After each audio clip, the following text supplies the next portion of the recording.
What is up, team, and welcome to another episode of the True Fitness Podcast. I'm your host, Adrian Conway, and I'm also your head coach at True Fitness. I wanted to start this episode out with inviting you to comment below on this video what kind of topics you'd like to hear from me. We've gotten a lot of new traffic, a lot of new eyes on some of these videos, and I want to make sure that I'm doing my best to serve the community that actually is following along the journey here at True Fitness and my personal journey and involvement as a coach and athlete in the space. Um, my expertise is very wide, of course, is that's what drew me to CrossFit and being a CrossFit coach. So if you have specific questions about training, nutrition, if you'd like us to hit on particular topics like bringing up weaknesses, so weakness development in specific areas, our opinion or our take on, competing at a high level, whatever questions or topics that you'd like to hear from me specifically, please comment below and I'll do my best to include those in episodes down the future. But today I have got a list of things that I want to go through. I want to specifically start with painting the picture of my thoughts on the CrossFit Open. It's the 2025 CrossFit Games Open recap. And so I want to start there. I want to talk a little bit about the WFP, which is the World Fitness Project. And the reason I want to talk a little bit about that is not due to the relationship with CrossFit in any way or what their goals are, because I don't know much about the business model, but I do know that I've got some clients who are eyeing that as an opportunity to compete and, of course, go head to head with some of the fittest people on earth. Which of course we know them as CrossFit Games athletes. And so I'm going to talk through the qualifier because, those workouts just got released and I've got some thoughts about those and how to attack those a little bit. And then of course I want to talk in closing about what's going on at True Fitness right now with our competitor tracks. We've got a lot of cool things going on. And we're specifically gearing up athletes who are going to participate in either the age group online qualifiers, which is taking place in just a week and a half, or the individual online semifinals. And I got a lot of people who follow our group training model who don't qualify for either. So that means they might follow the competitor track, but they're doing more of the RX or intermediate style program. And right now, for the next 6 weeks, we're going to be trying to make them as fit as possible. The idea is to peak and undulate what's going on throughout the course of the year. And if there's nothing specifically on the calendar for the group, this is a great time for us to develop overall fitness, build a little bit of tolerance in regards to volume accumulation, but really chasing intensity. And so what I mean by that is that we're coming off the heels of this CrossFit Open, which I'm going to get to in just a moment. But a lot of people are unfulfilled with the scores that they put up. And the reason that they're unfulfilled is not because of the fitness that they built all year, not because of the skills and drills that they were not able to express in the Open. In fact, a lot of people had an inability to maximize their own potential through the Open. And so we're going to learn a lot of lessons over the next 5.5, 6 weeks if you're following our True Competitor track, because we're going to expose you to those opportunities more often. We're going to try to grease the groove, do some training that will mimic what athletes are preparing for at the semifinal level, specifically what we can try to anticipate coming down the pipeline from CrossFit HQ and Mr. Castro and Mr. Bosman and the team, so that they're as ready as possible to optimize their scores. And everyone else is going to get an opportunity to, of course, see where we can get in the next 6 weeks. So hop into that. You guys can click this Scantron here, or you can scan this code, this QR code here. Forgive me for my OG ways. And you can, of course, join us with our training, 7 days free. And you'll have an opportunity to browse around all the live programs that we've got, including True Competitor, which is what I was talking about. Okay, so now on to the CrossFit Open. I'm going to pull up my screen here. Now, I had a lot to say about 25.3. And one of the things that I said about 25.3 is that I believe that this workout would be one of the highest reflectors in regards to the outcome of the CrossFit Games. Now, you can look at this leaderboard. You can say, AC, I don't know about all that. There were some bias in that workout. Well, of course, it was just a piece of the puzzle, 25.3. But I still like it as the overall most reflective and best test that took place this year in the CrossFit Open. I think there were beautiful things about 25.1. I think there were beautiful things about 25.2. But due to my history in the space and my understanding for the way that the test evolves through semifinals in person and online, and then even into the CrossFit Games where we're now throwing down in person, I believe that 25.3, the scores will likely reflect most the outcome at the CrossFit Games. Now, It won't be global, it won't be 100%, it won't be 10 out of 10, but you guys get the idea. If you've been following along with me, you'll understand where I'm coming from. But look, these are the standings. We, of course, got Colton Mertens, who came in first place. He put everyone in their place here with his performance throughout the CrossFit Open. I mean, my man is hungry. He is determined, and he's relentless. I love Colton's attitude. I love the way he responds to people who doubt him. And for him to come in and get second on 25.3 worldwide is absolutely amazing when you consider his stature and where his strengths and weaknesses lie. So for him to be able to go through 100 calories on the rower and finish now, we can talk about where his advantages are, which of course is shorter range of motion on all the other aspects. It don't matter.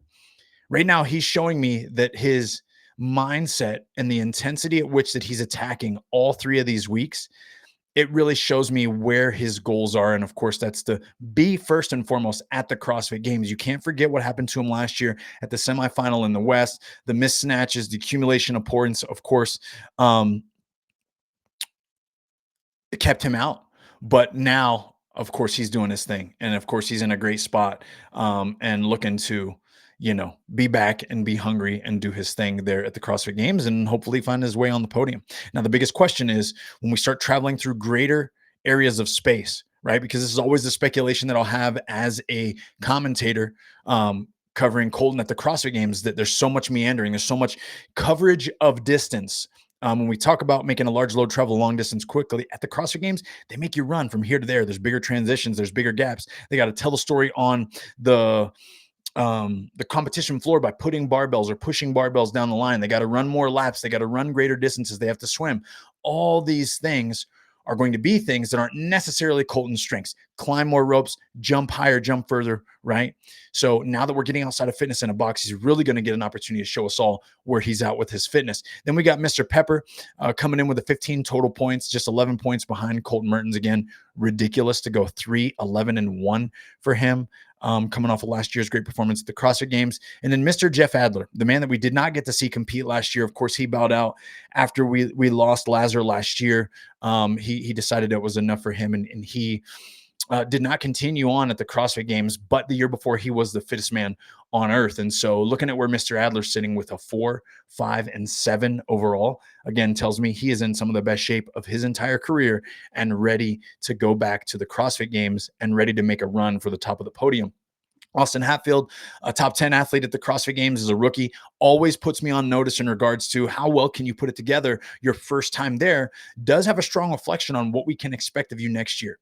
For him to be at the top of the leaderboard in the Open and be this high up again, it shows very well and bodes very well for the outcomes of the rest of the season for him. Kale Lehman, a new name at the top of this list, Jason Hopper, Jay Crouch, Ricky Garrard, Uldis Upanix, and Nicholas Bidon there to round out the top 10 with Medeiros and Colin Bouchard there really close by at 11 and 12. On the women's side, things are also starting to shake up with some unfamiliar names at the top. Mirjam Van Roer, not a stranger to the top at the Open, right? She typically does perform well in these type of tests, similar to Colton. But where will this put her as the season continues to advance? What will she do in regards to in-person competitions? What will she choose to participate in? And then, of course, how will the online version go for her? Fisa Ghafi, again, an athlete that's been in the space for quite a while, had a great output here, 30 years old. We've watched her compete for many years. And to me, she seems to be in the best shape that I can recollect within her career. Now, to me, these tests were pretty well rounded. For her to finish 7th in the world in 25.3, again, shows me where her fitness is, even as a smaller statured athlete going into something that had so much rowing. Lucy Campbell, continuing momentum for her. Top 3 in the Open, phenomenal output. She put on a show for us at Wadapalooza there. Andrea Solberg, Caroline Prevost. I mean, come on, just not going anywhere. 35 this year, likely eligible to be in the 35 to 39 category. I mean, enough said about what she's doing and what she has done throughout the time. Caroline, someone that we've covered at the Rogue Invitational. I've had familiar interactions with her even off the competition floor. And it's just like, man, what a focused and well-rounded individual. The way that she trains, the way that she lives, someone who has a full-time career as a teacher and still doing this thing at such a high level. Danielle Brandon, of course, a familiar name and face, a crowd favorite. It seems like you either love her or you hate her, but I mean, someone who is consistently executing at a very high level through the CrossFit Open. And now we really are going to get to see her at the next phases of the season. How healthy can she stay? She's battled some back injuries throughout her career. How much power and strength has she been able to accumulate throughout the last calendar year? And can she sustain that and still show up happy and healthy, ready to actually do some damage to the competitive field there when the lights are the brightest will be the biggest question. Kristen Holta, again, another athlete that's aged up into the masters category. She's very close to the 40-year-old demographic and still cracking the top 10 in the CrossFit Games Open. Ridiculous. Aline Weers, I don't know much about. New face, new name there. Oda Ludenvam, or Ludikvam, excuse me. Again, new face, new name. Alexis Raptis, very familiar with her as she is someone that continues to try to climb the leaderboard, not just in the open or anything like that, but at the age of 26, we've seen her on the competition floor several times, and she's certainly someone that's hungry and ready to rock. Now, my opinions about all of this. I felt like the test was very well rounded through the 3 weeks. I felt like it was fun. It was inclusive. I think that people will always be upset about something. I felt as though the affiliates, the affiliate coaches, the affiliate managers, people who oversaw setting up structured floor plans for their members to participate and have a good time, like most people were very thrilled about that. The biggest whining and griping that I hear is about a 1 rep max lift or a heavy load, and I think I've been around the sport for a long time. I teach this methodology. When I think about what CrossFit is at its purity, I think it's okay, right? Now, the reason that I think it's okay that we don't go tremendously heavy is because I believe that your strength can express itself in different ways. It doesn't have to be under a 1 rep max load.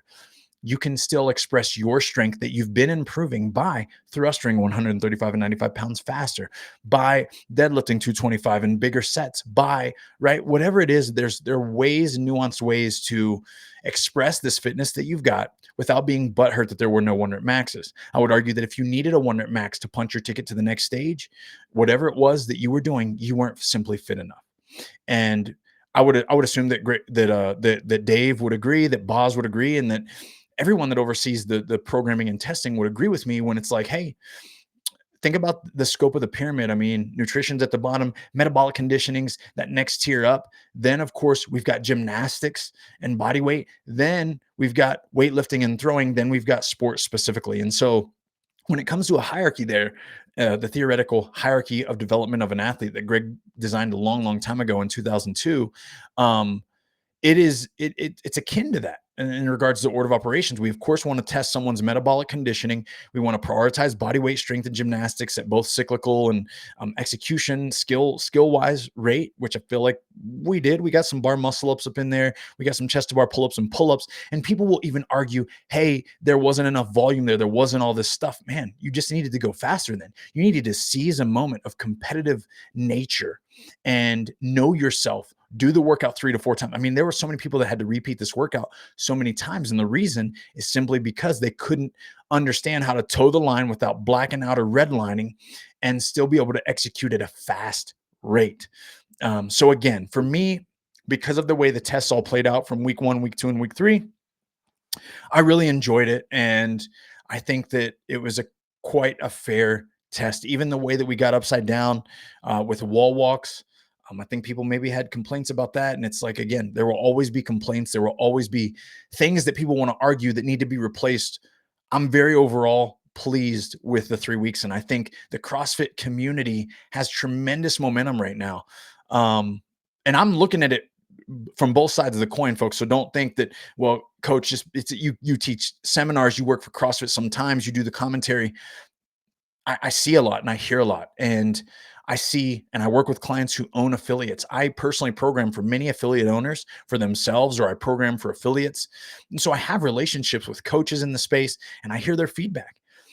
And everyone's pretty pumped about where things are potentially going. And the reason that they're pumped where things are potentially going is because look at what the content that EDU is putting out. Look at the content that the games is publishing. It's fun, it's engaging, it's storytelling. We're back to this almost OG feel of the way that we're highlighting these athletes and things that are also going on in the community. I don't feel like it's completely outweighed and now we're back to maybe highlighting the games too much by any means. No. I mean, the open season started, it was community driven. We highlighted every community that we stopped at and were a part of, specific members, specific things going on in their community, what highlights them, what makes them special. It was a party-based atmosphere, and yet we had top dog athletes throwing down, going head to head, and they were also highlighted and in a respectable way to be like, yo, look at their fitness. It's ridiculous. It's unlike anything that we see in the normal four walls of an affiliate.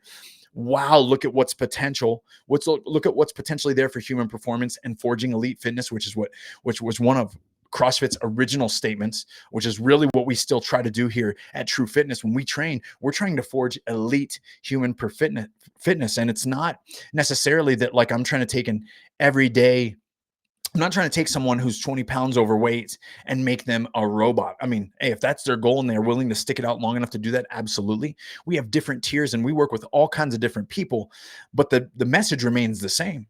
We want to forge elite human performance. We want to forge elite fitness. And I think the CrossFit Games will always be that example to us, which brings me to a pivot.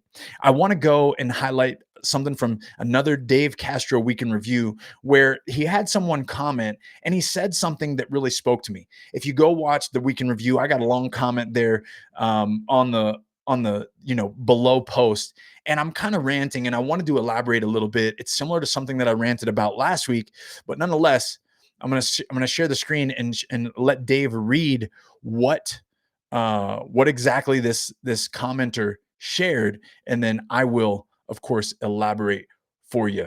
But take a look. Stephen Dix 8042, 25.3, a better test for the masses. Unreal times for the elite. It's such a shame they don't get paid as much as other sports, such as golf or football or soccer or even tennis. The effort they put in is phenomenal in comparison. A few more years, hopefully the sport will be there. They definitely deserve it. We need a big sponsor like Nike or Adidas to come into the sport and see it explode. A better test for the masses. So he wants to see athletes get paid more. He wants to see athletes get rewarded more.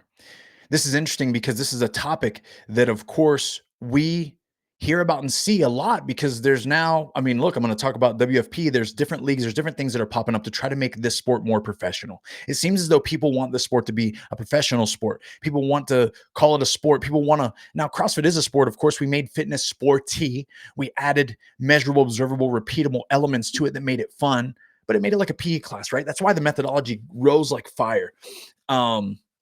Fire spreading. And the reason I wanted to highlight this comment is because to me, if we really want to do this, folks, listen closely. If we want to get athletes paid more, we can't be concerned with how athletes get paid. I know that makes no sense to some of you. Even you athletes that watch this or listen to this or hear this, what you need to do is understand that you will get paid the more the community grows. I'm going to say something again that means no offense to you as an athlete, you as a human, you as anything. But when you run a 5-minute mile, people are like, wow, that's impressive. That's pretty cool. But someone at the high school can do that. When you back squat 500 pounds, they can find someone at the high school that can do that down the street in every region. And right, like those things aren't human feats that we've never seen. Now, when I understand what you do, when I know what you do because I do it, when I participate in this methodology and I see you doing this stuff, I'm like, yo, you have no idea how phenomenal these people are. You have no idea the commitment to excellence that they have, the all-in attitude that they have, the way their sleep and nutrition and all these things are all lined perfectly for them. These are some of the most elite of elite athletes, right? So we're never going to be able to put our stuff on ESPN and have the kind of masses, mind you, we've done this before and people on ESPN love CrossFit and love to watch it. But to have the kind of masses that's basketball, that's football, that's golf, that's PGA, that'll never happen unless the methodology grows to where golf and PGA and NFL are. And here's why. Children are exposed to these sports when they're young. They play these sports when they're young. So they grow up with an affinity for them. They grow up with an understanding of the demands of the sport, how good you have to be to make it to the level. Wow, look at how good you have to be to make it to the NFL. Wow, look at how good you, because they tried. They tried. Most of the men that love football played it till they couldn't, played it until someone was like, yo, you're not good enough to play here anymore. You got to go. Up, you're done now. You're not good enough to advance. You got to go. Same thing that I did. I played in college as long as I could. I played 2 years of arena football as long as I probably could. And then I had to shut it down because I could no longer advance. I wasn't good enough to be an NFL football player. People have to understand the methodology. How do we do that? I'm going to tell you right now. We got to find a way into elementary schools. And I'm not saying this for you athletes anymore. This is not an athlete conversation. All of a sudden, my focus goes from performance enhancement, getting athletes paid, elite level CrossFit, to serving the masses so that we don't have so much obesity, so that we don't have so much chronic disease, so that we don't have so many people that feel as though they have to be on an injectable drug to make them lose weight. That we have a program that is tied into community access, accessible for the masses, people who can't afford it. We're going to teach them the basics of nutrition. We're going to teach them the basics of how to shop at the grocery store. We're going to teach them how to move through functional. We're going to teach them how to do functional movements. We're going to teach them how to air squat, press, push up, burpee, air squat, lunge, step up. We're going to teach them that they can do these things and tie it into their day, where they can do it and also have intensity when they do it and what it looks like, right? We're going to teach them proper mechanics. We're going to teach them what consistency looks like and intensity. We're going to embed CrossFit into elementary PE programs, junior high PE programs, high school PE programs, because if you do that, we can change the whole world. And if we change the whole world, stand by. You're not listening.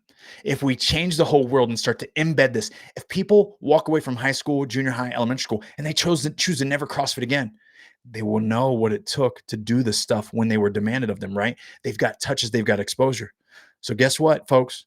When the CrossFit Games is on ESPN and they're watching this dude run a 440 mile and back squat 530 in the same day, and they're watching the same individual deadlift 600 pounds and also be able to do 30 ring muscle ups unbroken, they're like, yo, hold up. I remember what that's like. And then guess what? This person doesn't just see this aesthetically driven, chiseled figure and be like, that person's in shape. Who cares? There's a lot of people in shape. They are a fan of that person. They want to go buy the t-shirt that says Dallin Pepper across it. They want to buy the jersey. They want to subscribe to his YouTube channel. They want to see how he trains. They're curious about it. We've got to take our focus, and I'm talking to you competitive athletes, coaches who coach competitive athletes, and people who want to focus on competitive everything. You got to take your focus, put it on the community, serve them, educate them, change their life. Now, all of a sudden, there are fruits and values in the competitive space that actually matter. People care. People care because they know what it takes.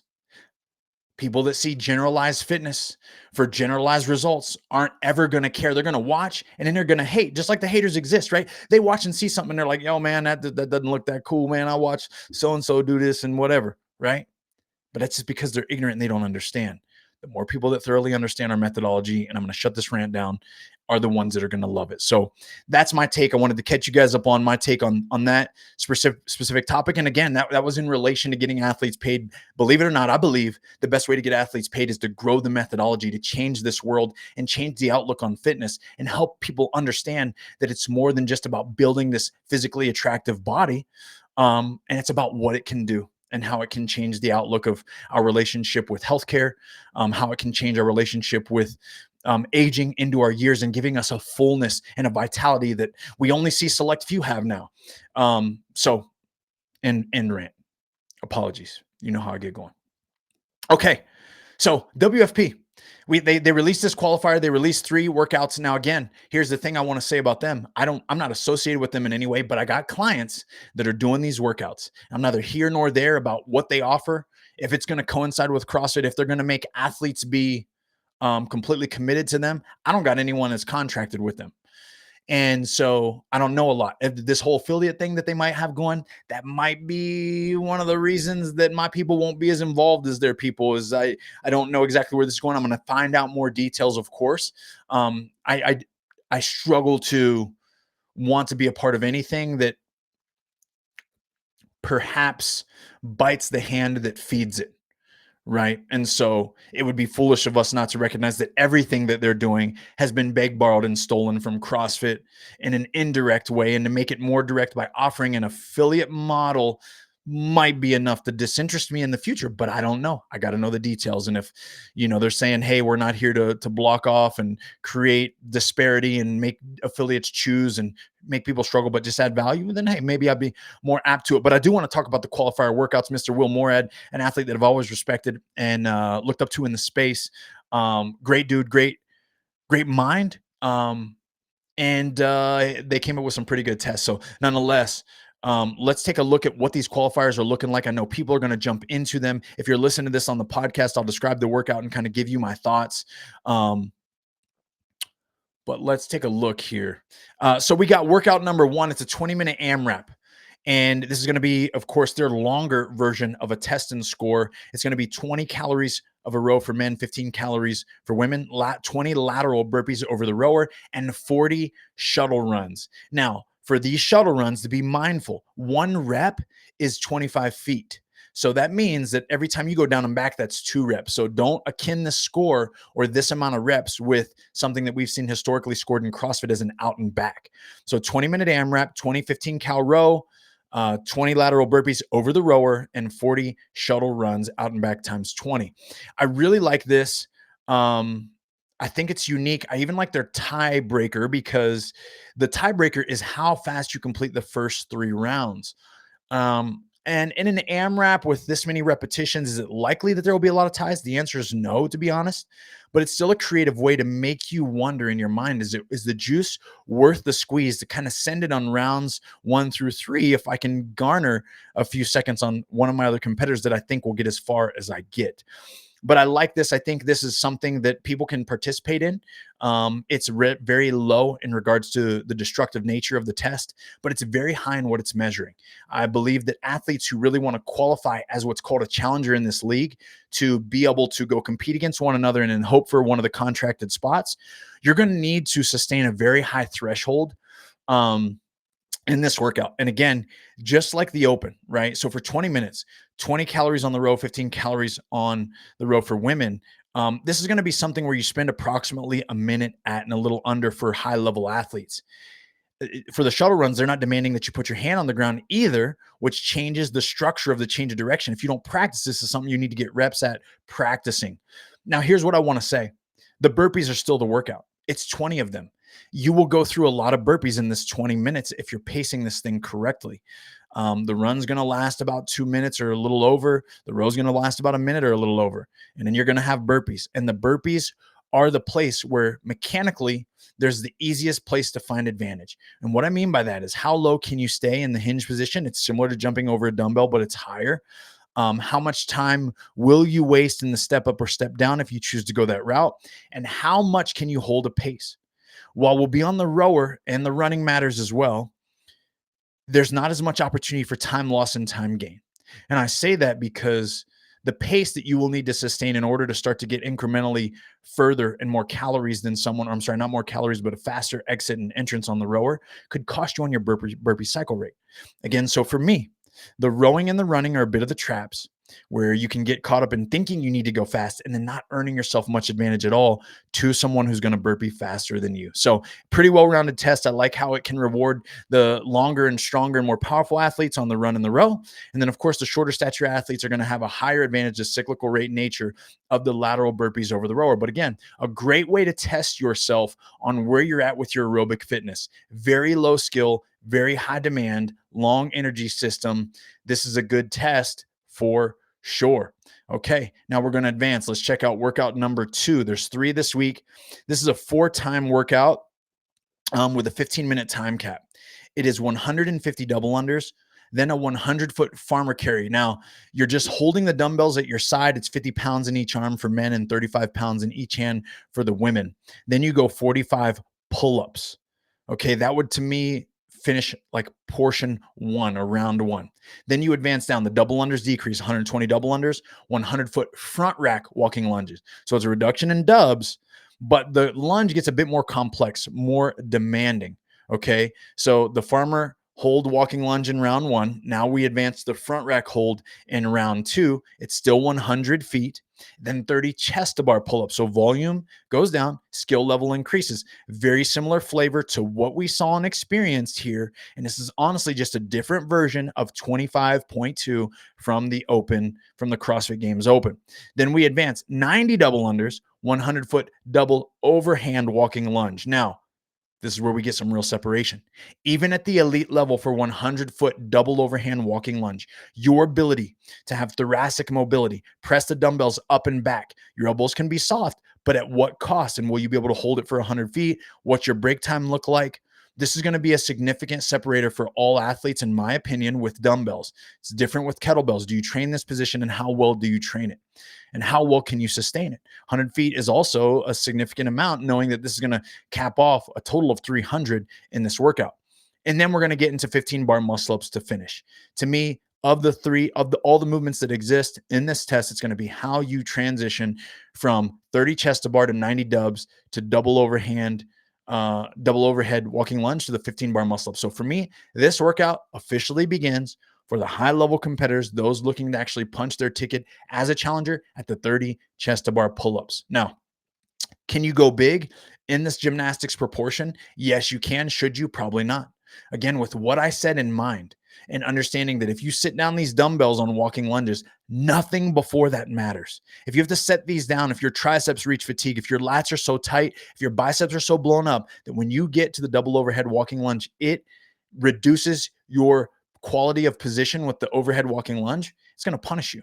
It's going to punish you. And then the fatigue that you accumulate by making up for poor position on the bar muscle ups, it will actually affect those as well. So highly complex skill set here towards the end and finish. I think the overhead walking lunge is going to get overlooked. And I believe that you're better off for the masses to pace early, break things up early and often, and have some really good, hungry, fast transitions and bigger rep schemes and more risk on the final 4 moves, the 30, 90, 115 at the end there in the latter portion of it. On to workout number 3. Now, this is a 2-parter. I really like this workout as a test globally. I think it has some high skill in nature, and then it puts a higher demand on capacity later. And so part 3A is 5 rounds for time, 50-foot handstand walk. They must be unbroken segments for the 25 again. So putting a high onus on skill there. 10 deadlifts at 315 and 225. So remember, you're going to go through a total of 250 feet of handstand walking here, and you're going to go through 50 deadlifts at 315 and 225.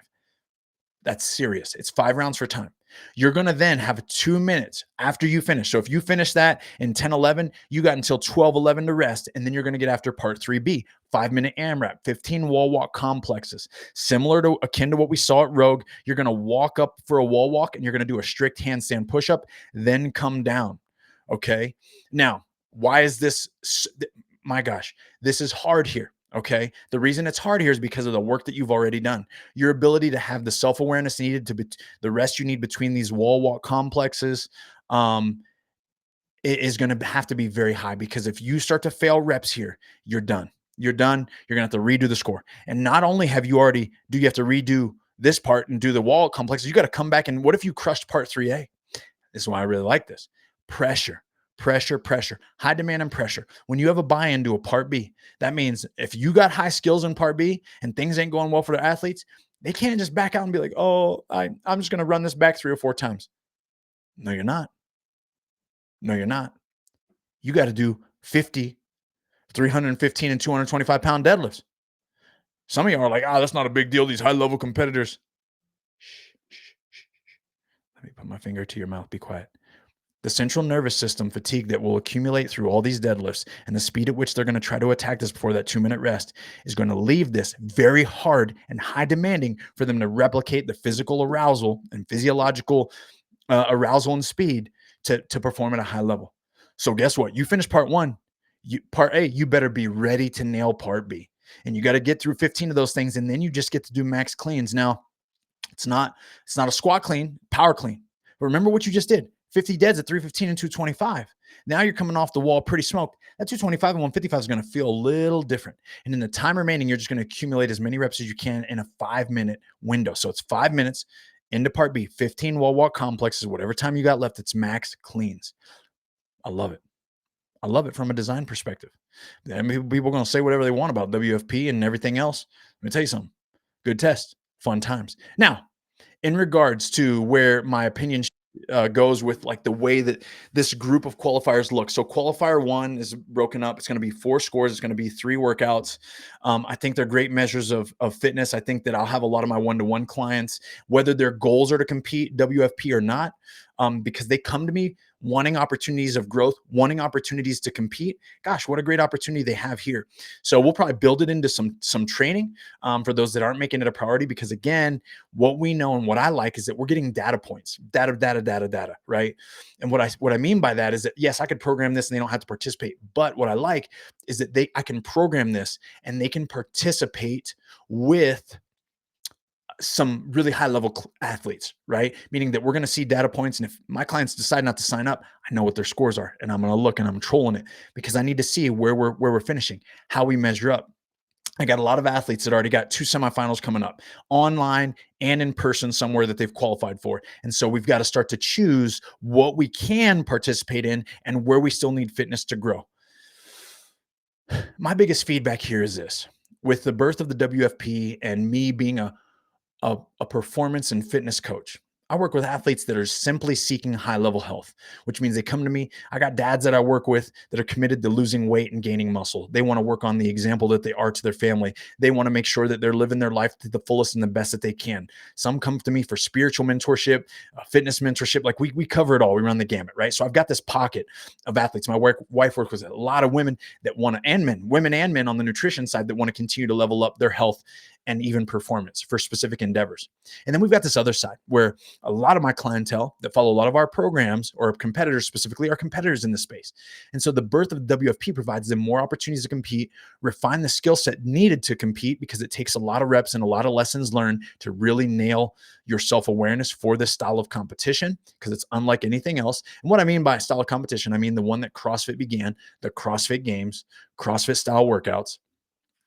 And so because this is an opportunity to compete, and it's one that a lot of people don't want to miss out on, there have to be hard decisions made. So if you're an athlete and you're doing your own thing, or you're following a group template program and you're following True Fitness, or you're a one-to-one client, you belong to someone else, I want to give you the advice of this: know where the juice is worth the squeeze for you.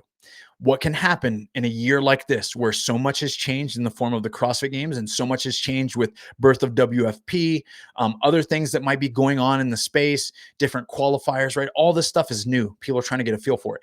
If you start throwing your hat in the ring to compete too often, you will have less marginal increases in the capacities that need to be built up in order for you to actually be a real competitor here.